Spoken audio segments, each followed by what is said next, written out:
बिस्मिल्लाहिर्रहमानिर्रहीम। अस्सलाम वालेकुम नाज़रीन, आप यूट्यूब चैनल देख रहे हैं। मैं इमरान खान हूँ। थोड़े दिन पहले 14 अगस्त को मेरी उस्मान बुज़दार साहब से मुलाकात हुई। वो हमारे चैनल में तशरीफ़ लाए थे। हमने उनका इस्तकबाल किया और उनकी खातिर मदारत की।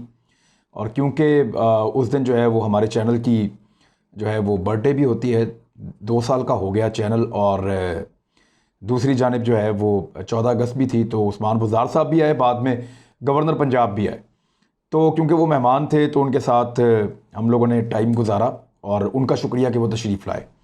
अच्छा, लेकिन इससे कुछ परसेप्शन एक बन गई लोगों में कि शायद कोई मामला तय हो गया मेरे और उस्मान बुज़दार के बीच में।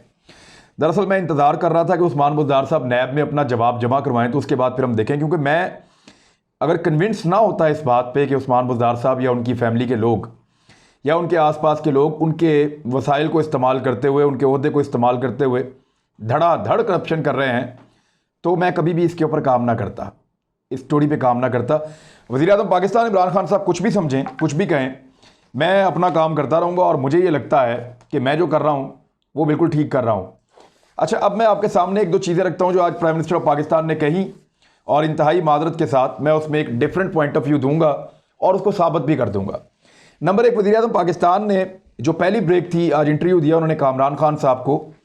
उसमें उन्होंने इंटरव्यू देते हुए कुछ जुमले बोले और उसमें वो ये कह रहे थे कि जो एलीट है, जब उनके ऊपर नैब का शिकंजा आया तो उन्होंने कहा कि जी हमारे ऊपर कैसे आप अटैक कर सकते हैं, हम तो पॉलिटिकल एलीट है पाकिस्तान की, हमारे ऊपर तो कोई पूछ नहीं सकता था, हमारे ऊपर तो कोई करप्शन का केस बन नहीं सकता था, हमें कोई इदारा बुला के कैसे इन्वेस्टिगेट कर सकता है। इमरान खान साहब ने क्या जुमले इस्तेमाल किए, मैं सिर्फ ये ऑडियो थोड़ी सी आप उनकी सुन ले, आपको आइडिया हो जाएगा कि खान साहब आज क्या कह रहे थे इंटरव्यू में, जो इंटरव्यू उन्होंने दिया।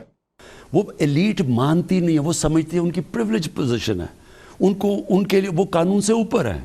ये सारा जो सिस्टम है, इसको चेंज करने के लिए अगर आप सोचें 2 साल में, तो पहली दफ़ा पाकिस्तान में वो स्टेप्स उठाए गए हैं जो ये ताकतवर को कानून के नीचे लेके आए हैं।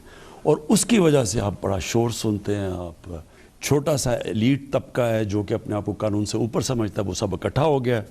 तो ये आपने खान साहब की बात सुनी। अब आपको आइडिया हो गया कि खान साहब की कितनी क्लैरिटी है कि किसी को भी नैब बुलाए, किसी को भी इन्वेस्टिगेट किया जाए तो उसको शामिल तफ्तीश भी होना चाहिए और सवालों के जवाब भी देने चाहिए और किसी को भी इदारे के ऊपर दबाव नहीं डालना चाहिए। अब जब उस्मान बुज़दार साहब के बारे में सवाल पूछा गया थोड़ी देर के बाद, गालिबन तीसरी ब्रेक में, तो उस पर इमरान खान साहब का जो मौक़िफ़ था वो अब मैं आपके सामने रखता हूँ। उन्होंने कहा कि उस्मान बुज़दार के हवाले से मैं IB से हर रिपोर्ट लेता हूँ। जब भी मुझे पता चलता है इसके ऊपर करप्शन का कोई एलिगेशन लगा है तो मैं इंटेलिजेंस ब्यूरो से रिपोर्ट मंगवाता हूँ और उसके बाद मैं फ़ैसला करता हूँ। तो उस्मान बुज़दार के हवाले से ये शराब का जो केस बनाया गया है ये एक मजाक है, इमरान खान साहब ने फरमाया। इतने बड़े सूबे के वज़ीर आला को बुलाना, मैं समझता हूँ कि नैब ने ये गलत किया है, एक्साइज वालों को बुलाया जाना चाहिए था। और वज़ीर आज़म ने क्या कहा एक्चुअली, अब उसकी ऑडियो सुन लें। आप सुनेंगे तो मेरे ख्याल में ज़्यादा क्लैरिटी आ जाएगी कि पहले एलीट के बारे में वज़ीर आज़म क्या कह रहे थे, अब एक बड़े सूबे के वज़ीर आला के बारे में सेम वज़ीर आज़म इमरान खान साहब क्या कह रहे हैं, ये भी आप सुने। IB से मैं एक एक चीज़ को चेक करवाता हूँ, एक एक जो इसके ऊपर इल्ज़ाम लगा मैं चेक करता हूँ। ये जो इल्ज़ाम लगा इसके ऊपर शराब के लाइसेंस का, ये इतना मजाक है, मुझे तो समझ नहीं आया कि नैब ने ये। अब अगर इसमें से कुछ भी निकला है मैं मान जाऊँ, ये कोई चीज़ है कि जनाब आप वो एक्साइज का काम है वो देना, वो यानी उसके ऊपर उसको नैब पे बुला लिया। मेरे ख्याल में मैं बड़ा इस पर करता हूँ कि एक चीफ मिनिस्टर के एक बड़े सूबे के चीफ मिनिस्टर को आपने ऐसे बुला लिया और शक पैदा कर दिया। ये आपने इमरान खान साहब के दोनों मौक़िफ़ सुन लिए। यानी एक में वो कह रहे हैं कि जो पॉलिटिकल एलीट है या तगड़े बंदे हैं वो ये नहीं चाहते कि उनको इदारे बुलाकर सुने। उसी इंटरव्यू के एक हिस्से में वो ये कह रहे हैं कि उस्मान बुज़दार एक बड़े सूबे का वज़ीर आला है तो उसको शराब के केस में बुलाकर एक मजाक जैसी सूरत हाल नैब ने क्रिएट की है। इनमें थोड़ा सा तजाद है क्योंकि इमरान खान साहब ये समझते हैं कि शहबाज शरीफ बेईमान आदमी है और उस्मान बुज़दार ईमानदार आदमी है। लेकिन ये तो इमरान खान साहब समझते हैं ना, इसका फ़ैसला इमरान खान साहब नहीं कर सकते। इसका फ़ैसला या तो नैब करेगा या अदालत करेगी या अगले इलेक्शन में पब्लिक करेगी। अब आपका बंदा उस्मान बुज़दार साहब खान साहब, तो आप उसके बारे में अच्छी राय रखते हैं तो आपने उनको वज़ीर आला पंजाब रखा है ना। अगर आपकी अच्छी राय ना होती तो आप उनको, मुझे पता है, एक दिन ना रहने देते वज़ीर आला पंजाब के ओहदे पे। मैं ये नहीं कह रहा हूं कि आपकी सोच गलत है, लेकिन मैं ये कह रहा हूं कि शायद आपके पास वो इंफॉर्मेशन नहीं है जो मेरे पास है। मैं आज आपको कुछ और इंफॉर्मेशन दूंगा, आप उसको कंफर्म कर लीजिएगा और फिर आपको कुछ हैरत होगी ज़रूर। आईबी के अलावा किसी और एजेंसी से कंफर्म कीजिएगा, क्योंकि देखें जो आईबी है ना, वो इंटेलिजेंस ब्यूरो इसका नाम है। इसका जो सरबराह है उसको वज़ीर आज़म पाकिस्तान तैनात करते हैं। ये वज़ीर आज़म पाकिस्तान के अंडर ये एजेंसी काम करती है, आईबी, इंटेलिजेंस ब्यूरो। सरबराह का तकर्रुर जो है वो आपका ऑफिस इसका करता है। तो इसका सरबराह कभी भी ऐसी बात नहीं करेगा जिससे आप नाराज़ हों। वो कुछ भी कहने से पहले या कोई भी रिपोर्ट बनाने से पहले आपका माइंड पढ़ते हैं कि आप इस रिपोर्ट के बारे में क्या सुनना चाहते हैं। यही किया इस मुल्क में इन एजेंसियों के साथ यहाँ के हुक्मरानों ने। यानी मियां नवाज शरीफ साहब का ये तरीका था कि अगर मेरी मर्जी की रिपोर्ट आएगी तो खुश होते थे, मेरी मर्जी के खिलाफ रिपोर्ट आएगी तो नाराज होते थे। इसी तरह पीपल्स पार्टी भी करती थी। तो उनको ये आदत पड़ गई है कि वजीर आजम जिस तरह की रिपोर्ट चाहते हैं वो आपका माइंड रीड करते हैं, आपके दिमाग को पढ़ लेते हैं, अंदाजा लगा लेते हैं कि आपको क्या पसंद है, उसके मुताबिक रिपोर्ट बनाकर लाते हैं। इसी तरह जो स्पेशल ब्रांच है वो सूबों के अंडर काम करती है, उसको वजीर आला तैनात करते हैं। तो वजीर आला पंजाब के दिमाग से मुतसादम कोई रिपोर्ट वो नहीं बनाते। वो जो भी रिपोर्ट बनाकर लेके जाएंगे कोशिश करेंगे कि वजीर आला पंजाब के या किसी और वजीर आला के दिमाग से या उनकी सोच से वो रिपोर्ट मुताबिकत रखती हो। इसी तरह आईबी वाले भी अपनी नौकरी पक्की करते हैं। खान साहब, इस मुल्क में और भी एजेंसीज हैं, अगर आप उनका नाम लेते, आप उनसे रिपोर्ट मंगवाते, जैसे कि ISI है, जैसे कि MI है, दीगर एजेंसीज है, उनसे आप बात करते और रिपोर्ट मंगवाते तो उसकी न्यूट्रलिटी पे शक नहीं किया जा सकता था। आईबी से आप जब तक पूछवाते रहेंगे, उसका सरबराह आपने लगाया हुआ है, वो आपको खुश करने के लिए वही रिपोर्टें बनाएगा जो आपको पसंद है। ये माइंडसेट बहुत पुराना है। मैं आपको इस पे ब्लेम नहीं कर रहा, सिस्टम को ब्लेम कर रहा हूं कि सिस्टम जिम्मेदार है इसके लिए। खान साहब, तो इससे बाहर निकल के आपको कुछ ज्यादा इन्वेस्टिगेट करने की जरूरत है। अब आपने आज नैब को कह दिया कि मजाक, और इतने बड़े सूबे के वजीर आला को बुलाना, सिर्फ एक्साइज को बुलाया जाना चाहिए था।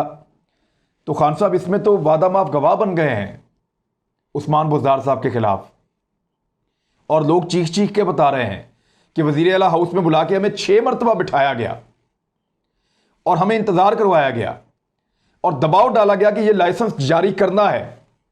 और इसी वजीर आला के फूफा जो DPO हैं इस वक्त साहिवाल में, वो जब मंडी बहाउद्दीन में हुआ करते थे तब इन होटल वालों के साथ उनका ताल्लुक बना था, और उन्होंने ये सारा मामला तय करके आपके ऑफिस को इस्तेमाल करते हुए, आपके असर रसूख को इस्तेमाल करते हुए DG से ये लाइसेंस जबरदस्ती दिलवाया है। DG ये लिख कर दे चुका है कि मैं वजीर आला के दबाव में था।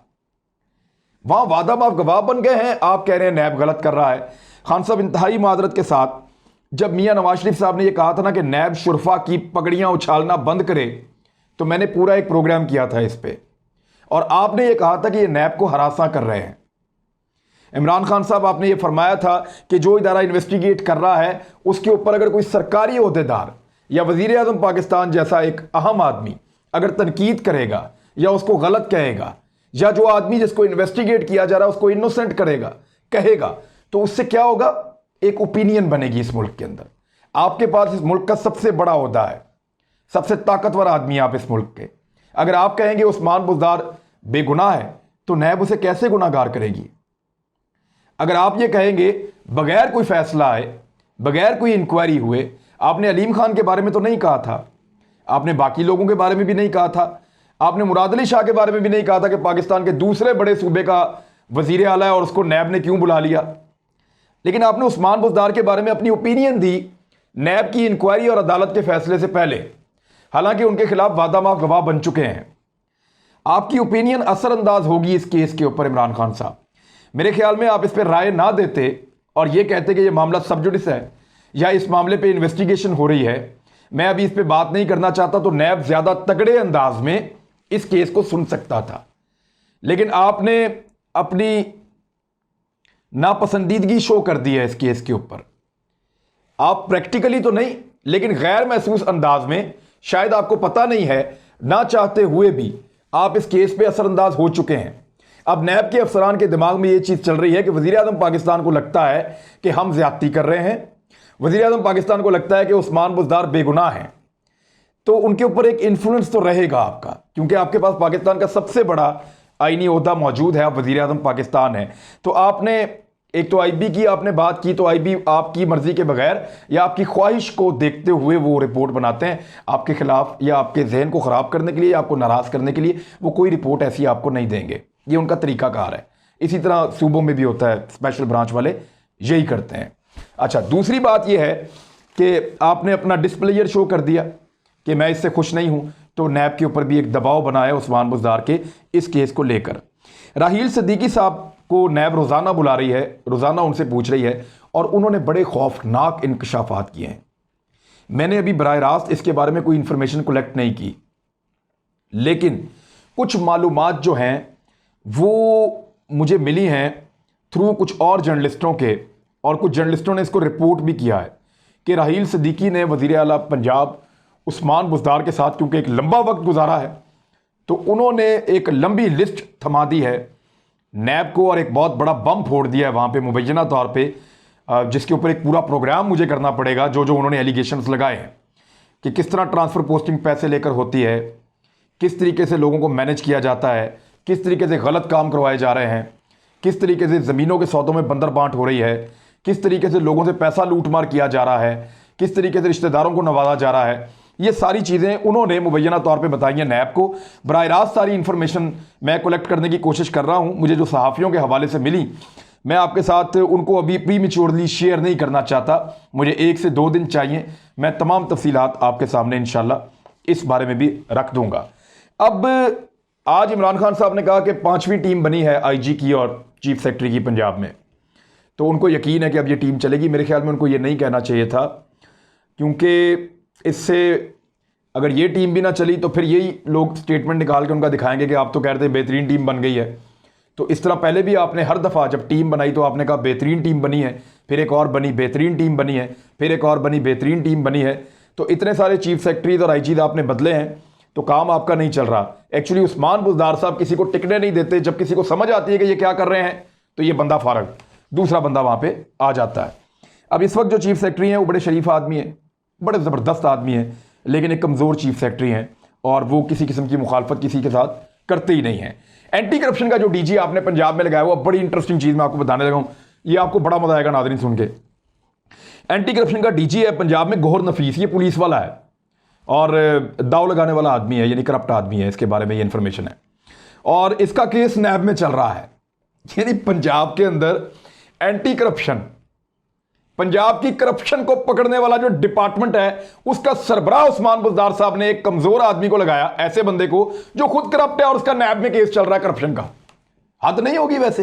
पूरे पंजाब में एक साफ सुथरा आदमी नहीं मिला गौहर नफीस के अलावा कि जिसके ऊपर कोई केस ना हो और वो यहां पे यानी वो बंदा लोगों की इन्वेस्टिगेशन करेगा जिसकी अपनी इन्वेस्टिगेशन हो रही है, यानी वो बंदा करप्शन को पकड़ेगा जो खुद करप्शन के केस में नैब में भुगत रहा है।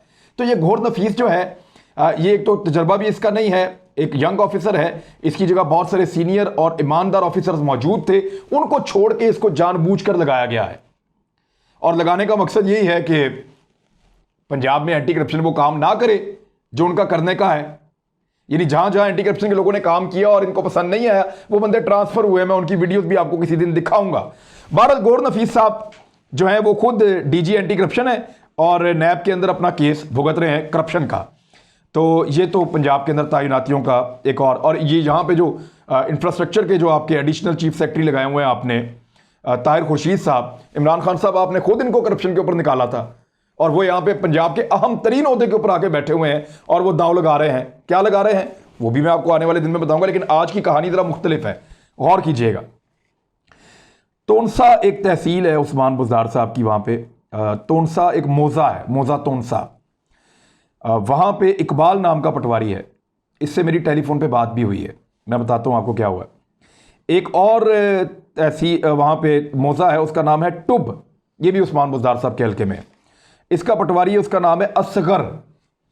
एक मंगरूठा एक और मौजा है, इसका जो पटवारी है वो तो अल्ताफ़ है, लेकिन यहाँ पे करता धरता जो बंदा है वो कादर बख्श है, ये कादर बख्श का नाम भी। और रफ़ीक जो है वो एक पटवारी का मुंशी है जो बहुत तेज़ आदमी है। ये तोनसा रेवेन्यू के तबादले वबादले भी करवाता है। ये 4 पटवारी और पटवारी और इनके जो हैं वो मुंशी, ये 4 अपने रिकॉर्डों समेत 12 तारीख से लेकर आज के दिन तक इनके लाहौर के चक्कर कितने लगे हैं ये चेक करवा लें आप आईबी से, और कुछ ना करें। इन पटवारियों के टेलीफोन नंबर निकलवाएं और ये चेक करवाएं कि ये लाहौर तवातर के साथ आ रहे हैं और कितने कितने दिन रहे हैं और किस जगह पे रहे हैं और किस मकसद के लिए रहे हैं, और रिकॉर्ड के अंदर क्या क्या रद्दोबदल किया गया है। इमरान खान साहब वज़ीर आज़म पाकिस्तान, इंतहाई अदब के साथ गुजारिश है आप सिर्फ ये चेक करवा लें। इकबाल पटवारी को मुझे जब ये कहानी पता चली कि 4 पटवारियों को वहां से यहां बुलाया गया है और उनमें एक पटवारी जो है वो तकरीबन रो रहा था कि मैंने नहीं जाना, मेरे से पहले गलत काम करवाया, आप मुझे वहां बुला के मेरा रिकॉर्ड ख़राब कर रहे हैं। तो मैंने कहा अपने सोर्स को कि मुझे इकबाल पटवारी का नंबर दे दो जो परेशान था या रो रहा था। तो उन्होंने मुझे इसका नंबर दिया, मैंने इसको फ़ोन किया, फ़ोन का रिकॉर्ड मैं फ्राहम कर सकता हूँ। मैंने इसको फ़ोन किया तकरीबन कोई 4 बजे के करीब शाम को, और ये दिन था 12 अगस्त का 12 अगस्त का दिन था, 4 बजे शाम का वक्त था और ये बुध का दिन था। तो मैंने इसको फ़ोन किया इस पटवारी को और इससे पूछा कि तू वज़ीर आला को मिलने आ रहा है तो कहाँ पहुँचा है। तो इसने कहा जी मैं आ जाता हूँ थोड़ी देर में, हम लाहौर के लिए आ रहे हैं और आप ही की गाड़ी मुझे ला रही है। तो मैंने कहा वज़ीर आला साहब तुम्हारा इंतज़ार कर रहे हैं। तो ये पटवारी जो है ये इसने कहा जी हम लोग रेनाला क्रॉस कर गए हैं और इंशाल्लाह पहुंच जाते हैं। तो मैंने कंफर्म कर लिया कि ये आदमी जो इकबाल ये वज़ीर आला पंजाब को मिलने के लिए आ रहा है। ये वज़ीर आला ने इनको स्पेशली इसलिए बुलवाया कि वहाँ पे इन्होंने और इनके रिश्तेदारों ने ज़मीनों का कोई ऐसा धंधा किया है गैर कानूनी जिसको अब ये ख़त्म करना चाहते हैं, क्योंकि नैब में इनकी पेशी हुई, उन्होंने इनके रिकॉर्ड मांगे, उन्होंने इनसे कहा कि जनाब अपना सारा रिकॉर्ड पेश करें और अपने सारे असासे जाहिर करें अपने रिश्तेदारों के भी। तो अब ये सारा कुछ मिटा के चीज़ों के अंदर रद्दोबदल कर रहे हैं, और ये रद्दोबदल कहाँ हुआ वो भी मैं आपको बताता हूँ। रिपोर्टर हूँ, आपको हर चीज़ बताना मेरा फ़र्ज़ है। ये रद्दोबदल हुआ लाहौर में एक अरफा करीम टावर, आपने देखा होगा अरफा करीम टावर। उसके दफ्तर के अंदर लाहौर का एक बड़ा सियाना ऑफिसर है जो इन मामलात को बहुत समझता है, उसको पहले काबू किया गया और उसको ये कहा गया कि ये सारा रिकॉर्ड तुमने साफ करके हर चीज़ क्लियर करके तुमने देनी है। तो यहाँ पे इन्होंने ये सारा काम किया है। और जो कानूनगो है जो एसी के दफ्तर में होता है वहाँ पे डीजी खान में तोनसा में, वो भी 1 हफ्ते से लाहौर में, मेरी इतला के मुताबिक जब मैं ये वीडियो रिकॉर्ड करा रहा हूँ इस दिन भी वो लाहौर में है। तो इकबाल है, कादर बख्श है, असगर है और रफ़ीक है और एक कानूनगो है। इन तमाम के मोबाइल फ़ोन्स के रिकॉर्ड आप चेक करें। ये अपने मोबाइल समेत कब निकले डीजी खान से, कब पहुंचे लाहौर, कितने दिन यहाँ पे रहे और कौन सा रिकॉर्ड लेकर आए और यहाँ पे क्या इन्होंने किया, तो आपको सब पता चल जाएगा कि एक्चुअली पर्दे के पीछे जो उस्मान बुज़दार साहब आपको मासूम नजर आते हैं वो क्या कार्रवाई डाल रहे हैं। तो ये बंदे यहाँ पे लाहौर में क्या कर रहे थे, ये ज़बान सदेआम है इस वक्त डीजी खान में, सबको पता है कि इन्होंने यहाँ पे क्या किया है। अच्छा, अब मैं आपको जाते जाते एक कटिंग दिखा देता हूँ अखबार की। ये खबरें अखबार है और ये पुराना अखबार है, सिर्फ इसलिए दिखा रहा हूँ कि इस दौर का रिकॉर्ड पता चल जाए आप सबको कि मेरे पास आ गया है। मेरे पास इतना रिकॉर्ड आ गया उस्मान बुज़दार साहब के मुबैना तौर पे पुरानी करप्शन का जो शहबाज शरीफ साहब के दौर से पहले इन्होंने की थी, और वो इंक्वायरी शहबाज शरीफ साहब के दौर में हुई थी, उसमें क्या हुआ था वो सारा कुछ मैं आपको अनकरीब बताऊंगा। लेकिन इमरान खान साहब ने आज, मुझे ऐसा लगता है, वज़ीर आज़म पाकिस्तान ने 2-3 ज़्यादतियाँ की हैं। अगर उस्मान बुज़दार साहब को नैब ने बुलाया तो वो खुद अपना जवाब देंगे और अदालत फैसला करेगी गुनाहगार है या बेगुनाह है। आपने फैसला सुना के इदारों को दबाव में ले लिया है। दूसरा, आईबी आपको कभी भी आपकी मर्जी के खिलाफ कोई रिपोर्ट नहीं देगी। आप आईएसआई से या मिलिट्री इंटेलिजेंस से पूछें तो आपको पता चलेगा कि एक्चुअली हकीकत क्या है। ये 2 चीज़ें थी, मेरी गुजारिशात थी खान साहब से। मेरी बात का कोई गलत मतलब ना ले। उस्मान बुज़दार साहब उस दिन हमारे कहने पर हमारे दफ्तर तशरीफ़ लाए, उनका बहुत शुक्रिया। उन्होंने, वज़ीर आला पंजाब हैं, वो एक ओहदा बहुत बड़ा है, हमने उस ओहदे को दावत दी थी, वो तशरीफ़ लाए, उन्होंने वहाँ सालगिरह में जो है वो, क्योंकि इदारे ने फ़ैसला किया था, शिरकत की, तो उनका बहुत शुक्रिया। और हमारा उनके साथ वो जो वक्त है वो बड़ा अच्छा गुजरा। लेकिन ये मेरा काम है, ये मैं नहीं रोक सकता, ये मैं करता रहूँगा चाहे मेरे से कोई नाराज़ भी हो जाए। बहरहाल इमरान खान साहब को चाहिए कि इसकी और इन्वेस्टिगेशन करें, या अगर कोई मजबूरी है तो वो मजबूरी बताएं कि किस वजह से उस्मान बुज़दार साहब को वो छोड़ नहीं पा रहे। अब तक के लिए इतना ही। अपना ख्याल रखिएगा, इस चैनल का भी। अल्लाह हाफ़िज़।